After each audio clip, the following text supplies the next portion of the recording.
Everyone wants happiness and success, and we know how to get you there.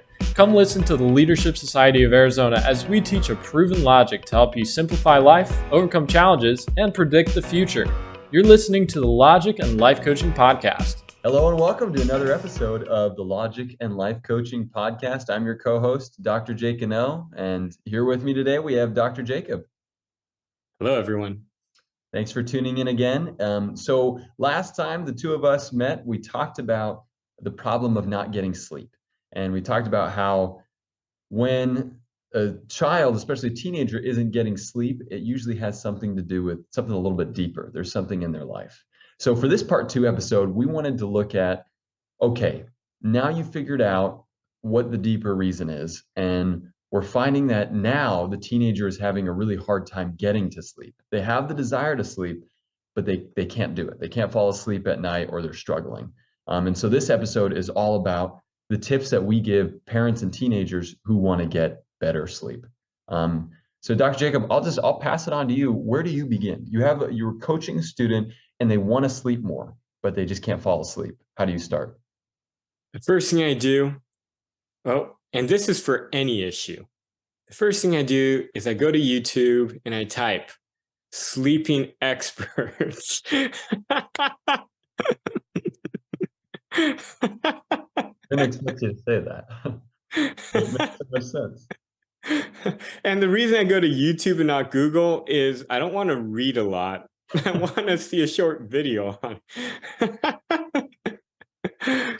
But honestly, that's the best thing you can do, because there's so many good videos with a lot of good information on sleep on the internet.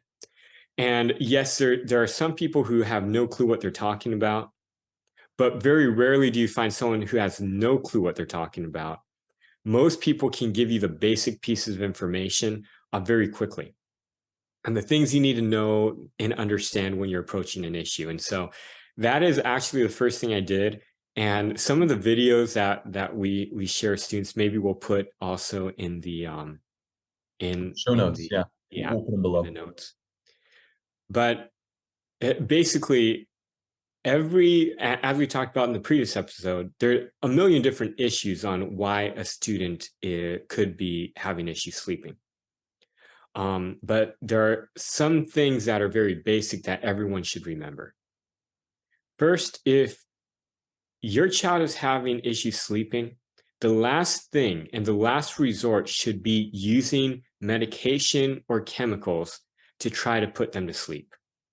A lot of times I see parents, if their child can't sleep, especially in parents of higher socioeconomic environments, they will immediately start putting their child on melatonin, which that can work, but that should be the last resort to use chemicals. Because remember, if your child is not sleeping due to lack of melatonin or some type of chemical that their body is not producing, well, if you start putting them on chemicals right away, and you could have fixed it another way, basically what you're doing is the medication and the chemicals that you're giving them, it's going to stop the body from producing it naturally. So then you're making the child being addicted to that medication or melatonin or whatever chemical you're putting in them forever. And it's even messing them up more. So to get them off of it is going to be like really, really difficult and cause a lot of pain. That's a tough thing to say, because melatonin is so, people think of it as really benign because it's over the counter, it's easy to take, there aren't side effects. But you're saying it's not the side effects you need to worry about, it's the dependency on taking these supplements, even if they're natural. And most of the people I know who take melatonin, the dosage has to increase more and more. Yeah. It never stays at a small dosage. It then goes, after months, it goes to a higher dosage. Then that stops working, goes to a higher dosage. And usually it's not even because of melatonin. That they're just using that as a support, right? Yeah. So the first hint is, last thing you want to do is put the child on any type of medication or type of chemical that you can put in their body. Second thing to remember is that there are only a couple of things that can help the child sleep better. And they're very basic. One is a physical body. Is their physical body isn't producing the right things, it's not in the right mode to go to sleep. Okay. And there's only so many things you can do to support that naturally. Exercise. And remember, exercising in the morning helps you sleep better at night just because of how the body cycles. Most children do not want to exercise in the morning. That's why they have more issues sleeping at night. So, exercise will always help a child sleep better. In the mornings, better. 2, eating right. If the child is sleeping well, it means they're getting lots of nutrition in their body as well. If they're not eating well, it means they're not getting a lot of nutrition in their body. So, what they eat and when they eat can greatly affect it. If your child naturally doesn't sleep well or doesn't get to sleep well, then feeding them things that stimulate their body like sugar, caffeine, whatever it might be, I mean, that's going to mess your whole body up for the night, right? So nutrition is the next thing. And the third is the mind, right? And so physically, when you're talking about the mind, not like stressors and whatnot, but physically, when the mind is looking at blue light, when the mind is looking at certain types of lights or things for longer periods of time, especially before bed, what you're going to find with the videos that you'll watch on YouTube is it delays the melatonin it delays the body from producing the melatonin it needs to sleep. So, and this could even go for some of you parents. If you're watching TV or your phone right before you go to bed, for every hour, I guess you do it, it delays your melatonin by half an hour or something like that. So technically, if you're watching your phone for like 2-3 hours before you go to bed, the potential issues with that is 1, you can't get to sleep when you want to, or 2, if you do get to sleep, you won't be able to get into deep sleep because you don't have enough melatonin in your body. And so then you could wake up in the night, not be able to sleep through the entire night. So those are the 3 things. It's a mind, the mind looking at light, the mind looking at things that stimulate it right before bed. 2 is your dieting, what you eat, when you eat it. And 3 is exercising. Those 3 things, oftentimes you hit one of those, depending on what the cause is, you're going to be able to start sleeping at night. Now, what about more of the like the emotional and mental stuff? What about stress, anxiety? Okay, now emotional and the anxiety and the stress related incidents, there's only a couple of things you can do for your child, unfortunately, with this. Remember, if I were to sum up the reason for stress, it is this. It is the child, when they're looking at life, they see it's too complex. They're worried and they're stressed because they don't know what's going to happen. And that's because it's too complicated. I always show the phone because a phone, if I release it, everybody knows what's going to happen. If I did 100 times, you know exactly which way it's going. It's going down. And you can, when it's simple, predict and see into the future. I don't have to release it 100 times for you to know where it's going. For a child, if life is simple, they will be able to see what's going to happen. When it becomes complicated, that's when they get stressed and worried. And so a lot of times when a child is overwhelmed, the more you can simplify their life, so you can minimize the amount of decisions they have to make. You can minimize their, how many times they have to go into an environment where they get all messed up because it's too complicated, too many people. For example, I've noticed with my 3-year-old, if I let my 3-year-old go out and spend his time at other people's houses for a couple days in a row, he becomes more emotionally unstable. Even though the other people might treat him well and might be very loving towards him, it's just the changing of environments for him causes him a lot of duress.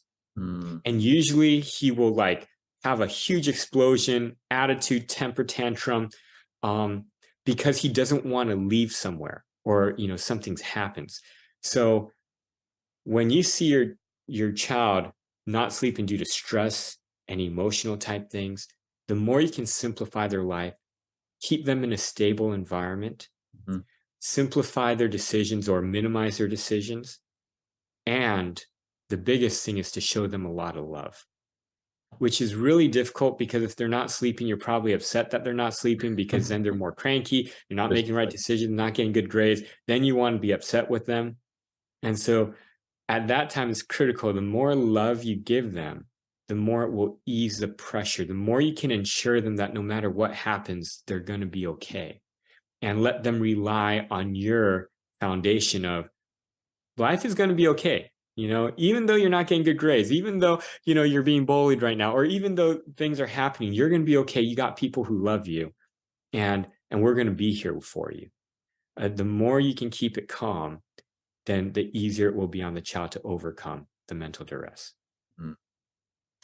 So it sounds like, to wrapping this all together, we want to help somebody get better sleep, especially a child. It's almost in the best interest to try those 3 physical things first: the exercise, the diet, and what's going into the brain, because the physical things are a little bit easier to address. Not only are they easier, but they also can help relieve the mental. The physical actions can also relieve mental anguish as well, or help with. And then so once you're able to get those in a decent place, or at least improve those, and you still see issues, then you look at a little bit deeper on more of these social and emotional support factors, which is a bigger undertaking. Yes, but the more you can simplify their life and help them feel calm and loved, that will be easier for the child to overcome. Now, if all that fails and it's really an issue, it could be, right, that the only way to help them is through medication in some way. Yeah. But that is the last resort. So it's just safe to say that it's not, don't ever rely on the medication or even medical intervention. It's when you can try all of those other methods. And if at the end you still see that something's off, then you can adjust something. Yes. Yeah, very good. I mean, I've actually, it's funny, because I had so many sleep issues myself, and I've had so many students also who come to me with these sleep issues. There's probably a connection there, but we go through this same type of thing. And I often find that even just setting these goals to improving these physical habits and working on these continual goals, those might not be the main causes, but as they improve and they work on goals and they get this love and they get this encouragement, they start to feel a little more confident in themselves. And whatever mental stresses or anxieties that are going on in their mind, they slowly start to realize it on their own, and they begin to self-correct. It's true. And even now, right, just the other day, I was looking at it. My wife asked me, well, are you stressed? Like, I'm not stressed. But I looked at what was going on. I thought, well, maybe I might be a little stressed today.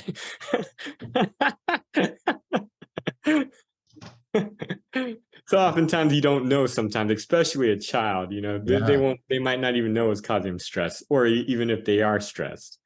I had a student the other day who's preparing for intense exams and comes to me, is like, I've been getting this random rash and it's really painful and I have no idea what it is.